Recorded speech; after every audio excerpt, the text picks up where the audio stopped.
Halo semuanya, perkenalkan kami dari kelompok 1. Nah, dalam video ini kami akan membahas tentang beberapa poin yang sangat penting. Teman-teman, simak penjelasan berikut ini.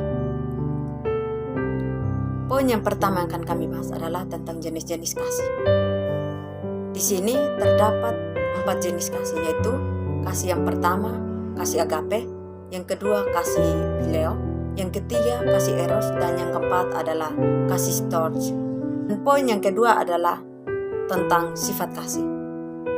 Poin yang ketiga adalah belajar untuk mengasihi Allah secara benar.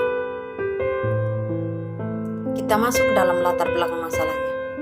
Berbicara tentang pengaturan kasih kita kepada Allah secara benar, dapat kita lihat dalam kehidupan kita sebagai manusia yang seringkali melakukan hal-hal yang tidak sesuai dengan kehendak Allah.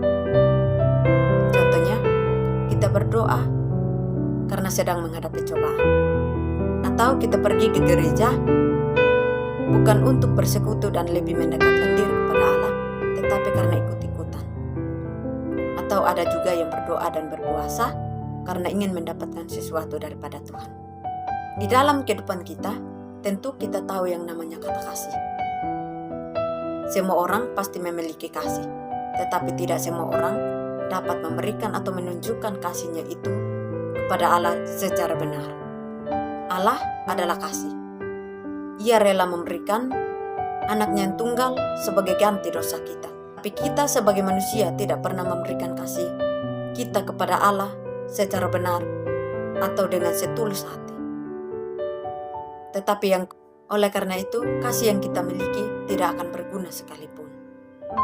Kita masuk dalam rumusan masalah. Yang pertama, apa yang dimaksud dengan kasih kepada Allah secara benar dan bagaimana mengaplikasikan kasih itu kepada Allah. Yang kedua, apa saja jenis-jenis kasih itu? Dan yang ketiga adalah mengapa kasih itu harus diatur.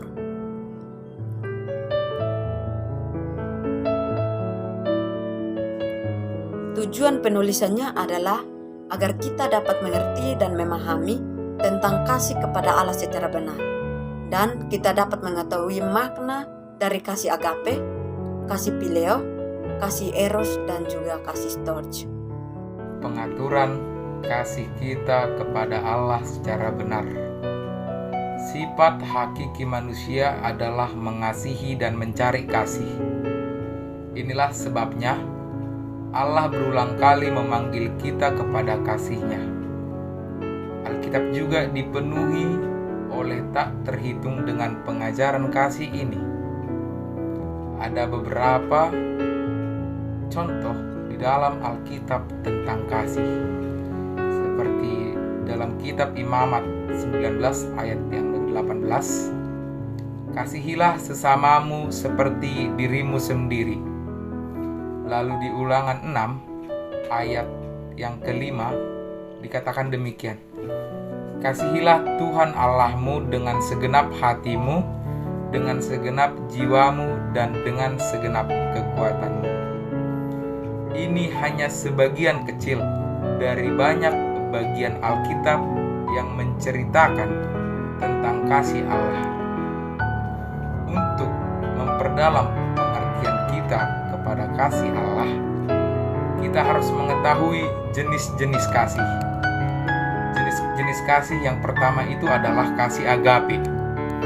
Kasih agape adalah suatu kasih yang tertinggi di mana Allah mengasihi kita, dan sumber dari kasih itu mewujudkan kasih Tuhan kepada kita secara langsung sebagai manusia. Dan mempunyai contoh seperti kasih rela berkorban, kasih yang mencari untuk memulihkan, kasih mengampuni tanpa batas, kasih yang tidak pernah pudar.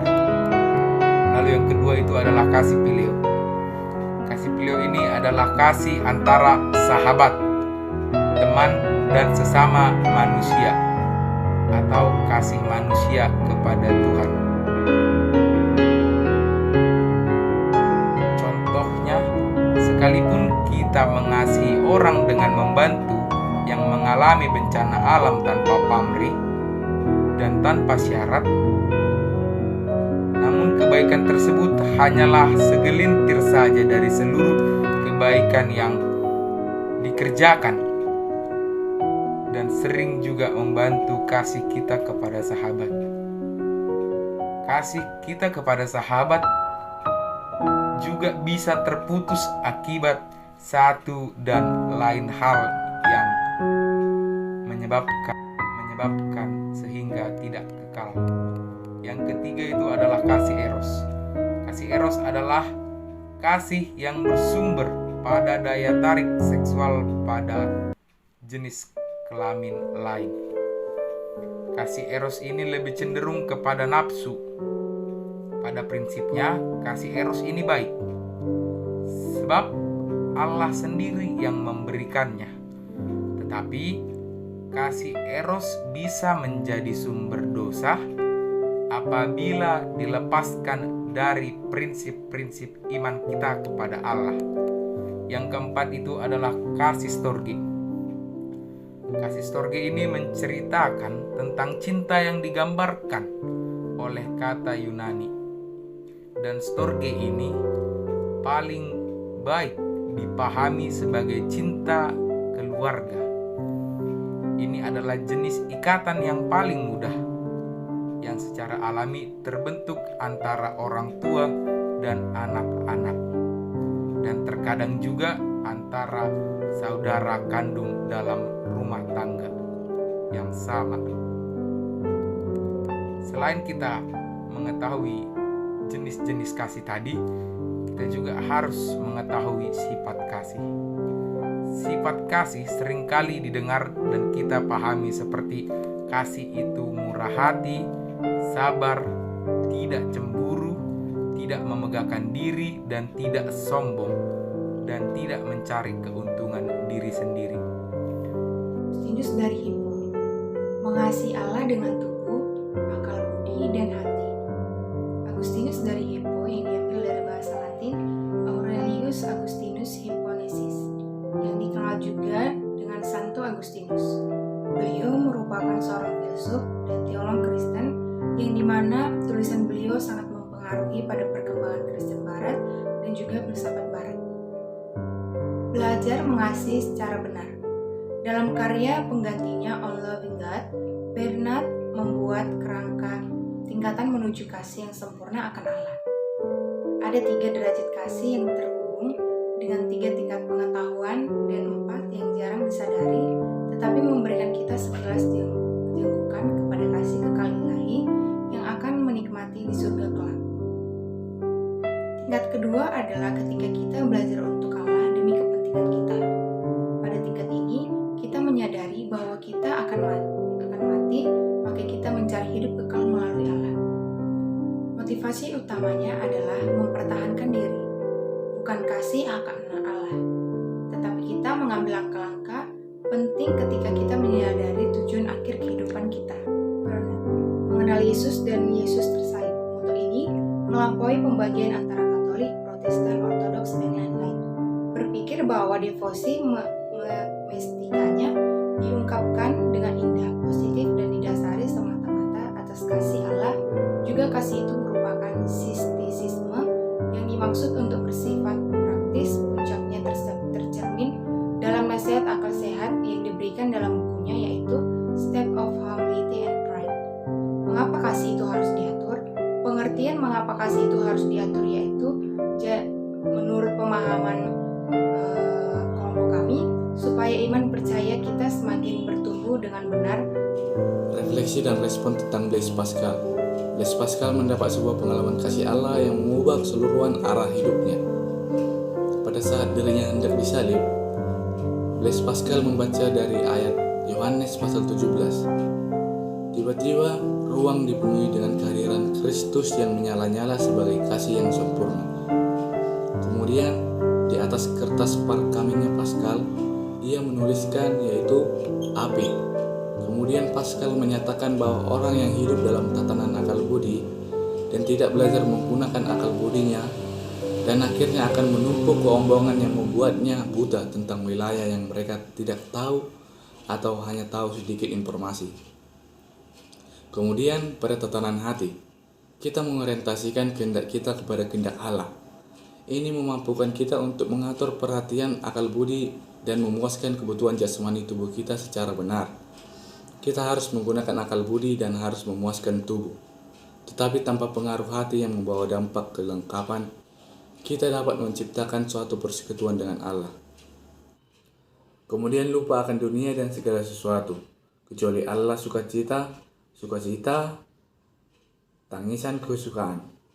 Kemudian tulisannya berikutnya, Yesus Kristus, lalu aku telah memisahkan diriku dari Dia. Aku telah lari dari Dia, yaitu menyangkal. Dia menyalibkan Dia. Janganlah aku terpisah dari Dia.